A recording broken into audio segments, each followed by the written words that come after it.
Yo, what's up sa inyo mga katasker? It's your boy back again to another video. Tara, samahan nyo ako, mag-track update tayo. Guys, samahan nyo ako, ipapakita ko sa inyo yung mga unit natin na ita-track update. At ito yung isa sa ating mga unit na ipapakita sa inyo, yung apat na cab and chassis. So guys, ito, si Ogie, ginagawa niya na yung...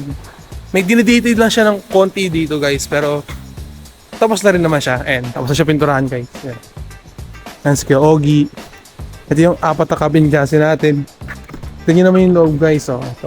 Ito yung mga konting spare parts lang naman. Shifting boot. Wala pa siya pero ito nyo naman yung itsura. Maayos. Then check tayo sa ibang unit.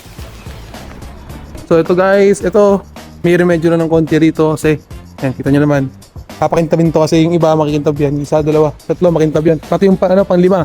Lima kasing unit yan. May pinahabol yung isang customer natin. Ito. Ito naman isa.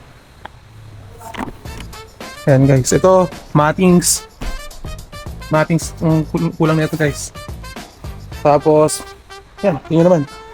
Yung gulong as is yan. As syempre nga rin, pinintara na rin natin. Then may reservoir na rin siya. Halos lahat yan guys, meron yan. Ilan naman, yung mga DL natin, kulang-kulang sa ibang unit. Malilit lang naman, pero mararemedyohan naman ng mabilis na yan. Ito, tulad na, kompleto na. Ito naman yung dashboard. Yung loob, yung shifting boot. Yung isa kanina walang shifting boot. Yan, shifting boot yan. Yan, kompleto rin. May ito, kung ano pa ng reserva. Sa isa. Then, ito, yan o, kita nyo naman, napakaayos.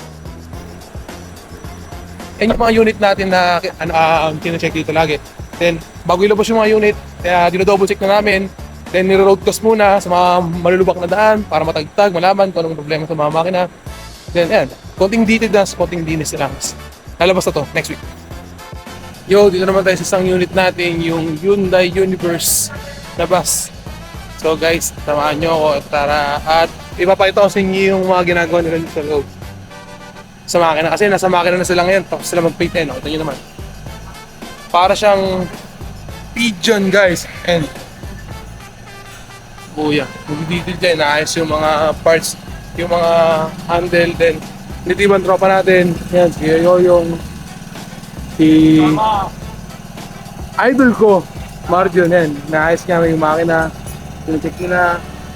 Then kahapon kasi may ginagawa na rin sila dyan. Yung umpisahan nila kasi, kaso nga lang hindi ko na-videoan yung ibang ginagawa nila. Yo guys, meron pa rin available din ng mga tractor head guys ha.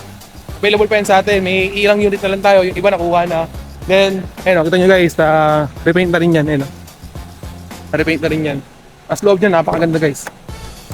Makita nyo. Yeah. Napakaganda guys ang loob niyan guys. Kaya yung mga gusto dyan ng unit namin na ganito, yung tractor head yan, available pa rin yan.